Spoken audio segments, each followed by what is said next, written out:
So measures of dispersion basically हमें शुरू करना है। तो डिस्पर्शन का मतलब क्या होता है? डिस्पर्शन सिंपली मीन्स स्कैटरनेस, मतलब वेरिएशन, फ्लक्चुएशन। तो जो भी डेटा हमारे पास अवेलेबल होगा, वो कितना, उसकी वैल्यूज जो है वो कितनी दूर दूर है, कितनी स्कैटर्ड है, कितनी फैली हुई है, that is simply known as dispersion. तो हम यहाँ पे क्या करते हैं कि डेविएशन को कैलकुलेट करते हैं from the measure of central tendency, मतलब या तो मीन से, मीडियन से, या फिर मोड से। इन जगहों से हम क्या लेते हैं? डेविएशन लेते हैं। तो इसलिए डिस्पर्शन का मतलब क्या होता है? It discovers variability in uniformity, मतलब एक यूनिफॉर्म वैल्यू से कितना वेरिएशन हमारे पास अवेलेबल है। फॉर एग्जाम्पल, एक्स की वैल्यूज आपको दे रखी है 60, 70, 80, 90 एंड 100। अगर हम इसका एवरेज निकालते हैं तो एवरेज कितना आ जाता है? 80। Now if we are taking dispersion from this 80, x minus 80, तो क्या आएगा? -20, -10, 0, 10 एंड 20। तो ये जो डिविएशन है, ये बेसिकली आपका पॉजिटिव भी हो सकता है, नेगेटिव भी हो सकता है, या फिर जीरो भी आ सकता है। तो हमें यहाँ पे क्या करना है? वेरिएशन कैलकुलेट करना है in the uniformity of distribution. तो डिस्पर्शन अल्टीमेटली क्या मेजर कर रहा है? डिग्री और extent to which values of a variable deviate from its average, की एवरेज से ओवरऑल कितना फर्क है, कितना डिविएशन है, ये मेजर कर लेता है डिस्पर्शन। तो if all the values are equal, अगर सारे ऑब्जर्वेशन सेम है, तो हम क्या बोलेंगे? Dispersion is always zero. तो हमारा डिस्पर्शन जीरो होगा। अगर सारी वैल्यूज है 5, 5, 5, तो एवरेज भी क्या होगा? 5। तो जो आपका डिविएशन निकलेगा, जो डिस्पर्शन निकलेगा, that will be always zero. Then अब अगर हम इसका फाइनल जो कैलकुलेशन करते हैं, फाइनल जो हमारा कैलकुलेशन है डिस्पर्शन का, that will always be positive. वो ऑलवेज क्या रहेगा? पॉजिटिव रहेगा। कैसे होगा पॉजिटिव, वो हम आगे स्टेप बाय स्टेप सारे फॉर्मूलेस के साथ में कवर अप करेंगे। Then in general, change of origin and change of scale का पॉइंट यहां पर भी आएगा, फिर से आएगा। लेकिन सेंट्रल टेंडेंसी में हमने क्या पढ़ा था? Change of origin and change of scale दोनों का इफेक्ट होता है। But in dispersion, change of origin का कोई इफेक्ट नहीं होगा, एंड चेंज ऑफ स्केल का इफेक्ट होगा। ओनली स्केल का इफेक्ट होगा, ओरिजिन का नो इफेक्ट। तो ओवरऑल हम यहाँ पे क्या करते हैं? डिस्पर्शन को डिवाइड करते हैं इनटू टू पार्ट्स। कौन से two parts? One is known as absolute measure of dispersion and other is known as the relative measure of dispersion. तो एब्सोल्यूट का मतलब क्या है? ये शो करता है अमाउंट ऑफ वेरिएशन, कितना फर्क है अमाउंट में। जबकि रिलेटिव शो करता है डिग्री ऑफ वेरिएशन। जैसे अगर हमने कहा किसी पर्सन की सैलरी पहले थी 20,000, अभी कितनी हो गई? 25,000। तो कितना चेंज आया? कि 5,000 रुपीज का चेंज आया है। तो ये क्या शो कर रहा है? Amount of variation. लेकिन हमारा रिलेटिव मेजर क्या शो करेगा? Degree of variation. डिग्री का मतलब हो गया, या तो हम रेशियो में निकालेंगे या फिर परसेंटेज में। तो कितना चेंज आया? हमने बोला 25% से सैलरी बढ़ गई। वहां पे हमने बोला 5,000 से सैलरी बढ़ गई। तो अब देखो, प्रेजेंटेशन का तरीका हमारा अलग है, लेकिन डेटा वही था, हमने अलग तरीके से उसको एक्सप्रेस किया। तो इसलिए एब्सोल्यूट के अंदर कोई ना कोई यूनिट ऑलवेज रहेगा, चाहे वो रुपीज है, और it can B kilogram, centimetre, litre, कोई ना कोई यूनिट रहेगा। वेर एज रिलेटिव मेजर ये एक रेशियो या परसेंटेज होता है, तो it is absolutely unit free, इसमें कोई भी यूनिट नहीं लगता है। Absolute measures are related to the distribution itself.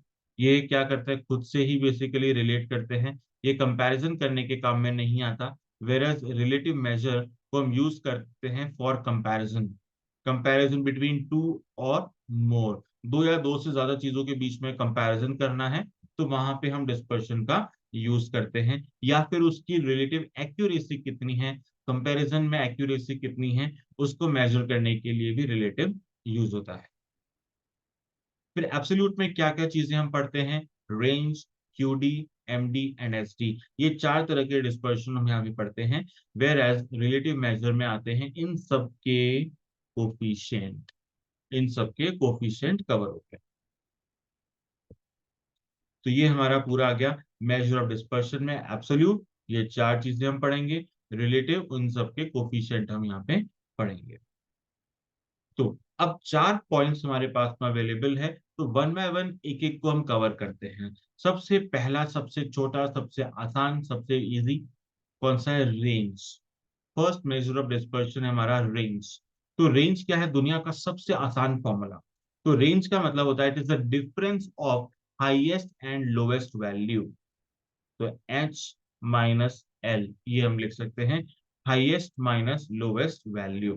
तो सबसे फास्ट तरीका है ये डिस्पर्शन को कैलकुलेट करने का, तो it is the quickest way to calculate. It does not depend on all observation, ये सारे ऑब्जर्वेशन पे डिपेंड नहीं करता। हमें सिर्फ दो वैल्यू चाहिए, एक सबसे छोटी और दूसरी सबसे बड़ी, बीच वाली वैल्यू से हमें कोई मतलब नहीं है। So it does not depend on all the observation. It's crude method of finding out dispersion and most unreliable. अब ये क्या सबसे बेसिक तरीका है और ये अनरिलायबल है, क्योंकि हम सिर्फ और सिर्फ दो ही वैल्यू को कंसिडर कर रहे हैं, बाकी सबको इग्नोर कर देते हैं, तो इसलिए हम इस पे ज्यादा रिलाय कर नहीं सकते। Range is unaffected bye the presence of frequency. अब फ्रीक्वेंसी चाहे कुछ भी हो, हमें कोई फर्क नहीं पड़ता। अब कुछ एग्जाम्पल लेते हैं यहाँ पे ताकि क्लैरिटी बने। तो अभी हमने सबसे पहले लिखा रेंज का फॉर्मूला, एंड रेंज का फॉर्मूला है आपका हाईएस्ट माइनस लोवेस्ट। साथ में हम एक और फॉर्मूला लिख देते हैं, that is coefficient of range. ये क्या होता है, H minus L upon H plus L multiply by 100। Now let's take some example. 12, 22, 13, 10, 40, 38, 17, ये डेटा आपको दे रखा है। इस डेटा से आपको रेंज कैलकुलेट करना है, तो क्या रिजल्ट होगा, 30, रेंज, यस, तो 12, 40 minus 10, highest value 40, lowest value है 10, तो रेंज हो गया आपका 30। अभी आपको बताना है कोफिशिएंट ऑफ रेंज, तो क्या 60, करेंगे, 60 सर।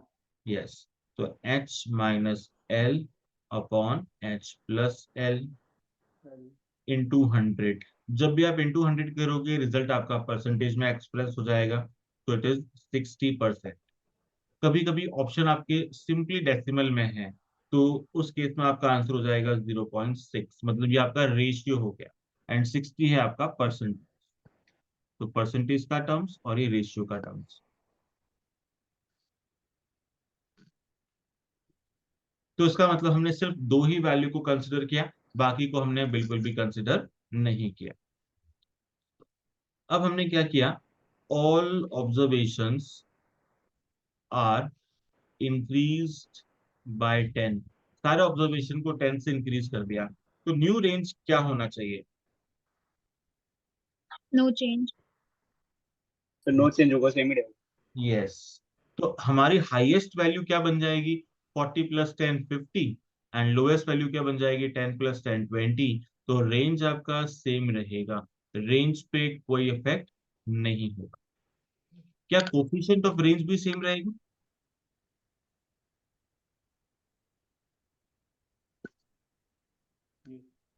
क्या लगता है, yes sir, हाँ सर, चेंज हो जाएगा, अब 42%। चेंज हो जाएगा, चेंज हो जाएगा, 42.85। कोफिशिएंट आपका चेंज हो जाएगा।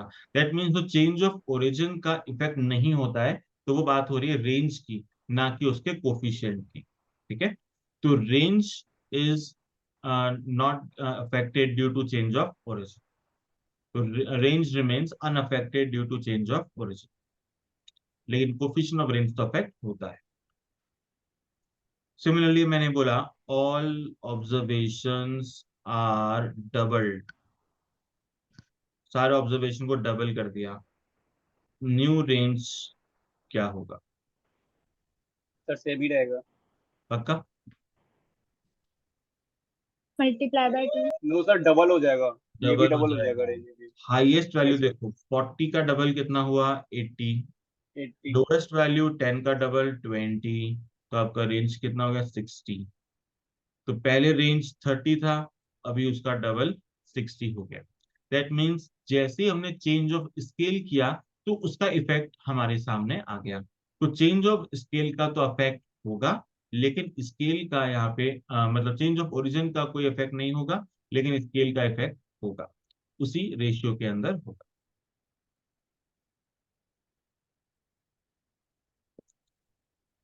ये हमने लिया एग्जाम्पल इंडिविजुअल सीरीज का। अब अगर हम लेते हैं कोई डिस्क्रीट सीरीज, एक्स में दे रखा है 5, फ्रीक्वेंसी 10, 12 फ्रीक्वेंसी 15, 20 फ्रीक्वेंसी 18, फिर हमने लिख दिया 30, फ्रीक्वेंसी लिख दिया हमने 6। अभी इसका रेंज क्या होगा? 25। 25। 25। तो फ्रीक्वेंसी का यस क्या सर। करना है? कुछ नहीं। फ्रीक्वेंसी का क्या करना है? कुछ भी नहीं, कुछ नहीं। इसका इग्नोर। कोई यूज नहीं है फॉर कैलकुलेशन ऑफ रेंज। तो रेंज में सिंपली क्या लेना है? हाईएस्ट वैल्यू, लोवेस्ट वैल्यू, इनका डिफरेंस, दैट्स इट।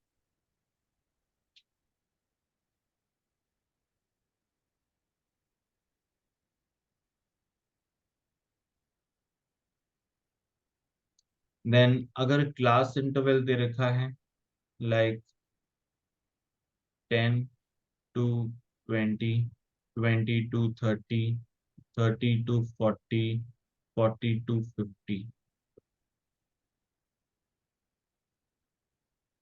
अब इसमें रेंज क्या होगा?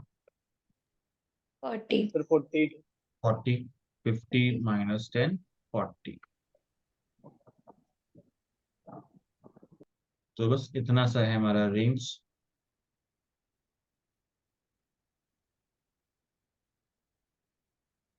अब इसमें एक पॉइंट आता है इंटर क्वार्टाइल रेंज। इसका क्या मतलब है? कि हमें क्वार्टाइल का रेंज निकालना है। क्वार्टाइल कौन कौन से होते हैं? Q1, Q2। हाँ, Q1, Q2 एंड Q3। तो इसका रेंज निकालना है। तो इन तीनों में से हाईएस्ट कौन होता है? Q3। Q3। Q3। And lowest? Q1। Q1। तो Q3 माइनस Q1, ये फॉर्मूला बन गया आपका इंटर क्वार्टाइल रेंज का। Simply Q3 minus Q1। अगर मुझे निकालना है सेमी इंटर क्वार्टाइल रेंज, तो क्या फॉर्मूला बनेगा?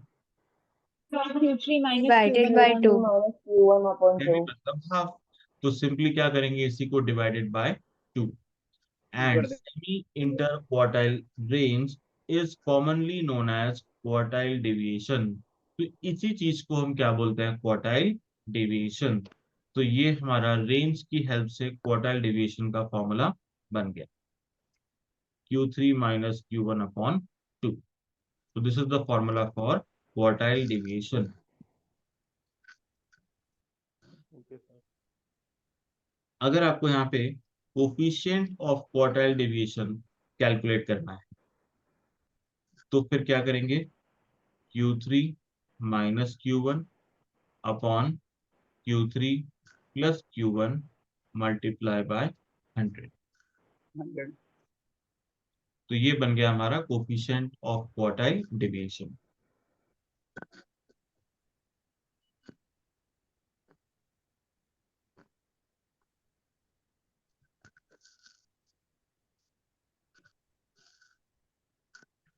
अब कुछ क्वेश्चंस देखते हैं यहाँ तक।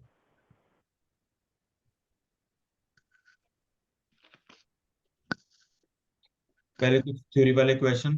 डिस्पर्शन मेजर्स, कौन सा option? Option A. Option A. A, scatterness of set of observation. Second, measure of central tendency for a given set of observation measures. Option B. Option B, central option B. location. Then dispersion is known as the average of dash order. Second order. Second order Second. Second. पढ़ा था अच्छे से। Dispersion discovers, क्या discover करता है?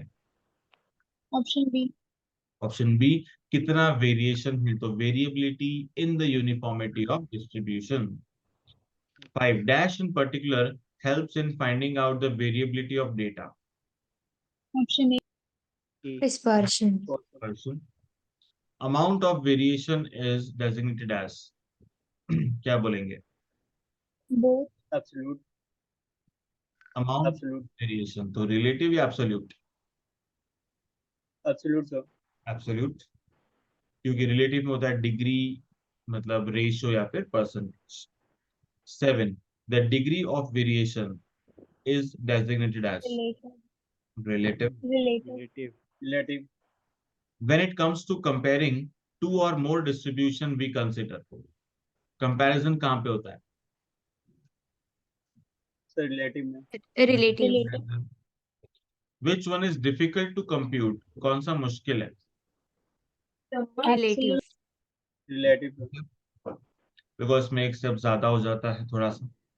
Which one is absolute measure of dispersion? कौन सा absolute है? All of B. the above. All B same.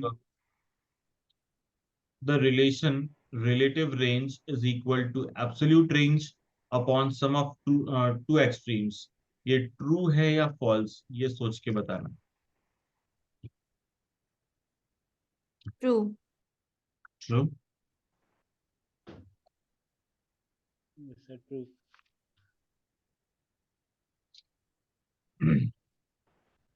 क्योंकि न्यूमरेटर में लिखा है एब्सोल्यूट रेंज, मतलब x minus L, L. Upon में लिखा है सम ऑफ टू एक्सट्रीम, तो एक एक्सट्रीम h है, दूसरा l है, तो ये फॉर्मूला किसका बन गया? रिलेटिव का, कोफिशिएंट का, तो इट इज ट्रू।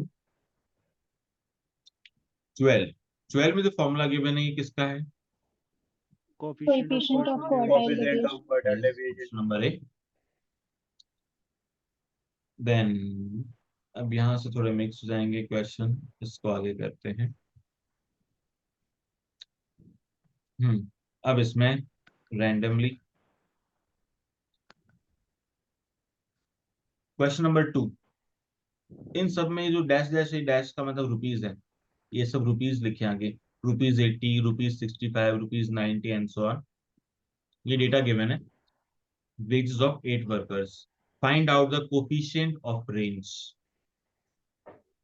तो कोफिशिएंट ऑफ रेंज कैलकुलेट करना है, एंड फाइनल ऑप्शन कौन सा होगा ये बताना है। 20। Okay, option B. Number, sorry 25। Final option कौन सा टिक करेगा? Sir A 30। A option, sir दो में 30 है, ए एंड सी दोनों में 30 ही है। तो कौन सा सर वो रुपीज नहीं होगा, रुपीज में होगा? नहीं होगा। नहीं होगा। ओके, सो कॉन्फिडेंस देख रहे हो बासमती का, ऐसा होना चाहिए कॉन्फिडेंस। रुपीज नहीं होगा। क्यों नहीं होगा? क्योंकि हमने ऊपर पढ़ा था अभी, रिलेटिव रेंज कोफिशिएंट, कोफिशिएंट मतलब relative major, it is unit free, उसमें कोई यूनिट नहीं लगता है, it is express in terms of ratio या फिर परसेंटेज, तो इसलिए रुपीज का सिंबल नहीं आएगा, इसलिए दो ऑप्शन आपको सेम गिवन है। तो सिंपली आंसर क्या हुआ आपका? 90 माइनस 60 तो 30, upon 90 plus 60 150, and then into 100, तो कितना रिजल्ट आएगा? 20। 20. 20। D. Option number D. D.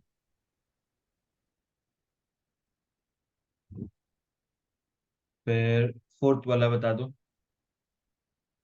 Coefficient of range calculate करना है from the sir distribution. B 8 option सबके अलग अलग आंसर, क्या बात है। सर मैंने 3 का बोला है। हाँ अच्छा, 3 का बोला। 4 का बताओ, 4 का फाइनल आंसर। सर 49 होगा। वो- इसे कोएफिशिएंट से लेके क्या आना चाहिए, 40? तो वो 50 नहीं होगा, 59.5 माइनस 9.5। कितना, 50? ऑप्शन बी है। Option B. अब देखो यहाँ पे अगर आप क्लास इंटरवल देखोगे तो क्लास इंटरवल कैसा दिख रहा है आपको,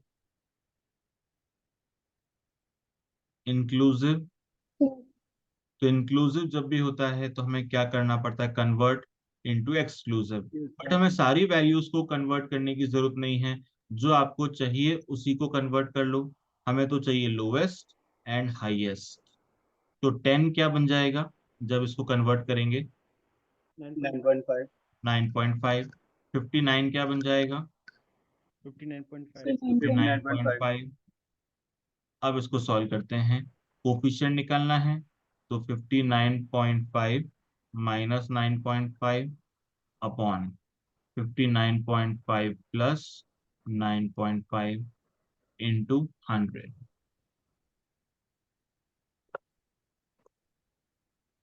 72.46। 72.46 yes, yes 72.46 is the correct answer. तो कई बार इतना आसान क्वेश्चन भी गलत हो जाते हैं एग्जाम में, उसी समय बचना है।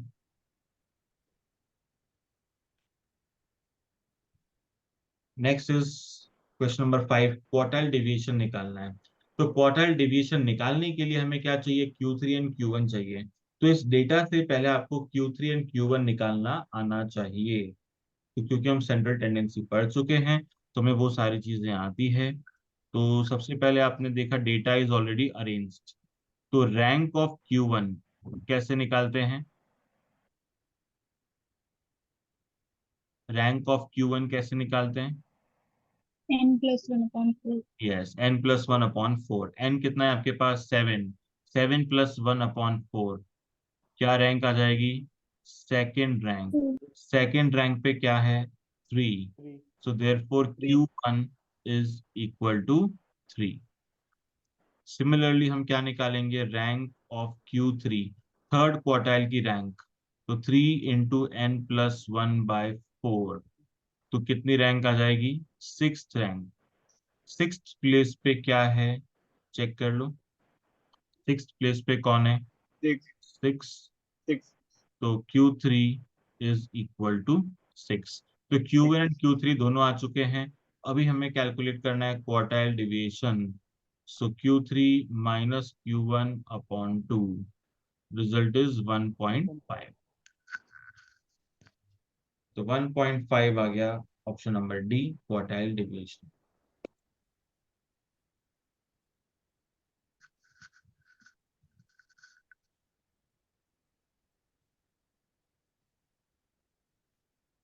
देन सेवेंथ पे एक बार बता दो, the quartiles of a variable are given, find its quartile deviation. कितना लिखेंगे, 10. 10। तो क्वेश्चन आपको दे रखा है Q1, Q2, Q3 और हमें निकालना है डेविएशन। तो Q3 65, Q1 45/2, इट गिव्स 10।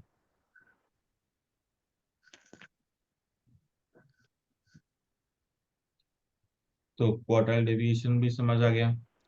अब बात आती है हमारे पास किसकी, मीन डेविएशन की।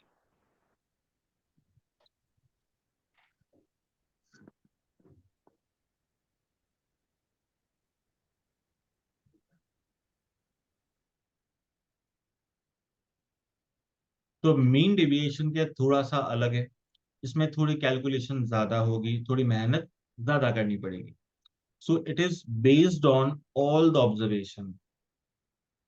अभी तक हमने क्या देखा कि रेंज ओनली दो वैल्यूज पे डिपेंड कर रहा था, एंड जो कि एक क्वार्टाइल डिवीएशन जो है ये सिर्फ कुछ जगहों पे डिपेंड कर रहा था।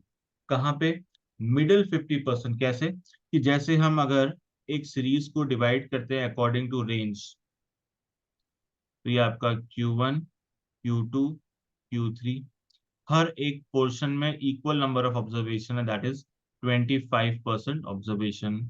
तो हमें Q1 और Q3 से ही मतलब है। तो मिडिल 50% ऑब्जर्वेशन पे डिपेंड करता है कौन? Quartile deviation.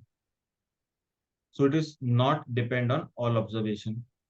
और जो चीज हमने रेंज में पढ़ी थी for change of origin and scale, that applies to whole chapter, पूरे चैप्टर पे वो चीज लागू होती है। मतलब चेंज ऑफ ओरिजिन का कोई इफेक्ट नहीं होगा, चेंज ऑफ स्केल का इफेक्ट होगा। तो ये एज इट इज चीजें थी क्वार्टाइल डेविएशन में।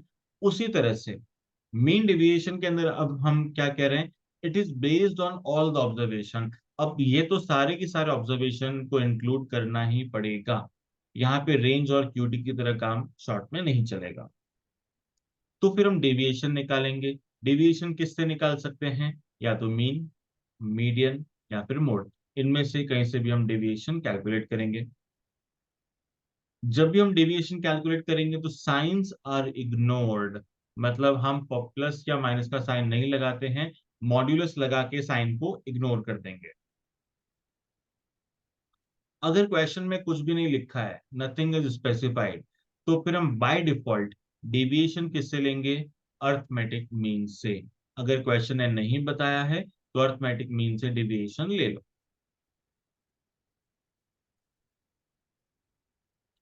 Then sum of deviation is least if deviation are taken from median। तो ये हमने सेंट्रल टेंडेंसी में मीडियन की प्रॉपर्टीज के अंदर भी पढ़ा था कि अगर हम मीडियन से डेविएशन लेते हैं sigma mod x minus m, then we get the least value. तो सबसे छोटी वैल्यू यहाँ पे आती है। Then mean deviation is independent of change of origin and dependent on change of scale. Same चीजें, ओरिजिन का इफेक्ट नहीं होगा, स्केल का इफेक्ट होगा। अब आता है फॉर्मूला। तो फॉर्मूले में हम क्या करते हैं कि अगर हमने मीन डेविएशन लिया है तो एक जनरल फॉर्मूला लिखते हैं पहले। Mean deviation is equal to sigma mod x minus central value upon n. Sigma फिर modulus x minus central value upon n. तो सेंट्रल वैल्यू का मतलब क्या है? इट कैन बी मीन और मीडियन और मोड, इन तीनों में से कुछ भी हो सकता है, मीन, मीडियन या फिर मोड में से। तो अगर हमने मीन से डेविएशन लिया है तो फॉर्मूला क्या बनेगा? Sigma mod x minus x bar upon n. अगर मीडियन से लिया है तो एक्स माइनस एम हो जाएगा, एंड अगर मोड से लिया है तो x minus z upon n हो जाएगा। जिससे डेविएशन लेंगे अकॉर्डिंगली आपका फॉर्मूला क्रिएट हो जाएगा। फिर इसका क्या आता है? Coefficient, coefficient of mean deviation. Coefficient निकालने का simple formula mean deviation upon, अगर मीन से डेविएशन लिया है तो मीन से डिवाइड करेंगे, मीडियन से डेविएशन लिया है तो मीडियन से डिवाइड करेंगे। तो जिससे डेविएशन लिया है उसी की वैल्यू से, उसी के एवरेज से हमें डिवाइड करना है, एंड देन मल्टीप्लाई बाय 100। तो क्या आ जाएगा आपका? Coefficient of mean deviation. अब इसको प्रैक्टिकली एक बार सॉल्व करके देखते हैं।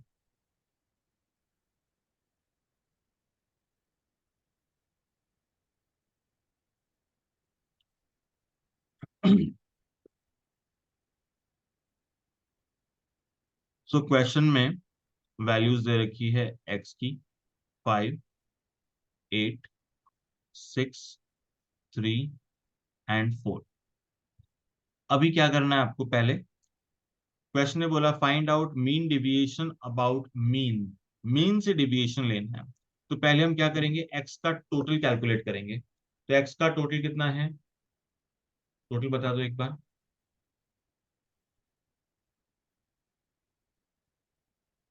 सर 20 26। अब इसका x बार बता दो कितना होगा। 5.2. 5.2।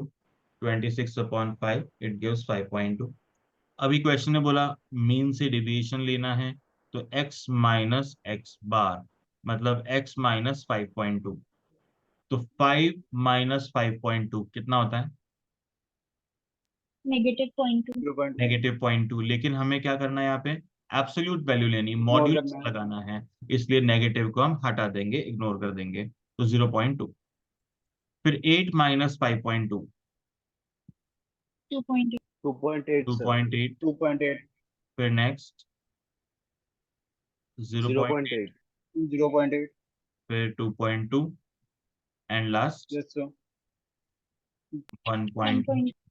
अब क्या करना है? इन सबका टोटल करना है, टोटल कर लो। 7.2. 7.2। Now last step is to calculate mean deviation from mean. So 7.2 divided by 5, 1.44. 1.44 is the final answer.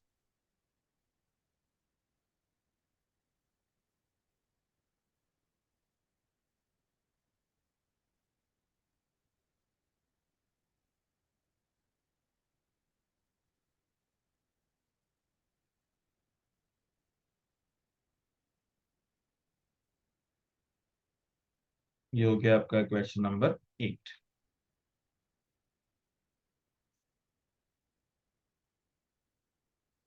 इसी टाइप से क्वेश्चन नंबर 10 भी ट्राई करते हैं। Find out the coefficient of mean deviation about mean for first 9 natural numbers. 9 natural numbers के लिए आपको calculate करना है कोफिशिएंट ऑफ मीन डेविएशन। तो पहले हम क्या करेंगे? नेचुरल नंबर्स लिखेंगे। कहां तक? 9 तक। 1 to 9 यस, नेचुरल नंबर लिख लिया। देन मीन डेविएशन किससे लेना है? मीन से लेना है। तो x माइनस एक्स बार। एक्स बार कितना आएगा यहाँ पे? 5. 5। X bar is 5। तो 5 से डेविएशन लेंगे। 4 3 2 1 0 1 2 3 4 टोटल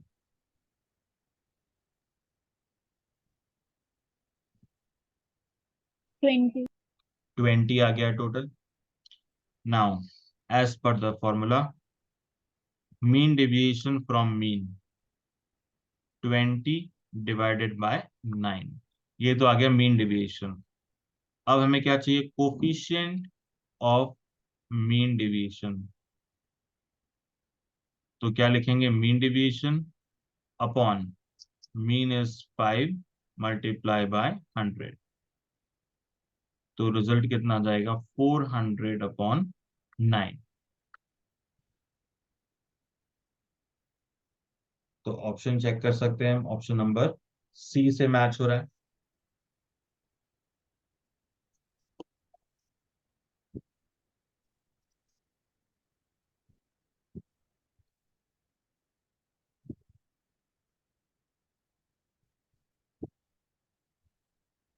ओके,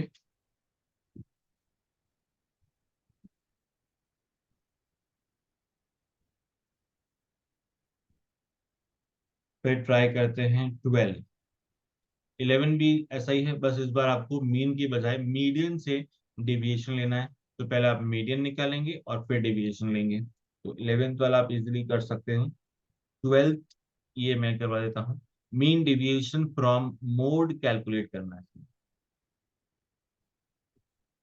तो पहले हमारे पास x अवेलेबल है 4/11, 6/11, 8/11, 9/11, 12/11 एंड अगेन 8/11। अब इस सीरीज में मोड कौन सा होगा? किसको मोड बोलेंगे? 8/11. यस, जो नंबर रिपीट हो रहा है दैट इज मोड, तो 8/11 इज द मोड। तो इसी से हमें क्या करना है, डेविएशन लेना है।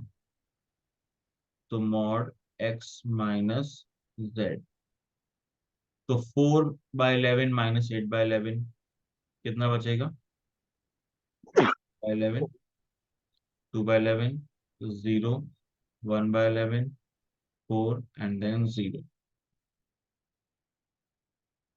टोटल कितना हो गया, 11/11 दैट इज 1। तो 1 आ चुका है value. Now as per the formula,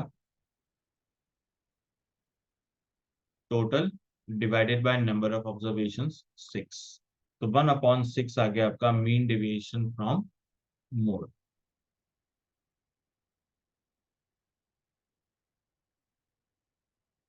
तो इस वे में हम मीन डेविएशन कैलकुलेट कर सकते हैं।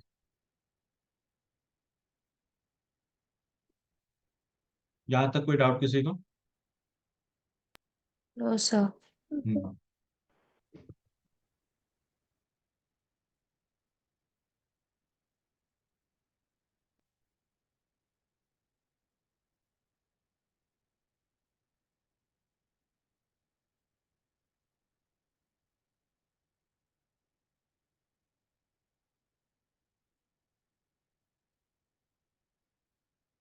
अब पॉइंट ये आता है, question number 13, which measure of dispersion is not affected by the presence of extreme value. Extreme value से कौन अफेक्ट नहीं होगा?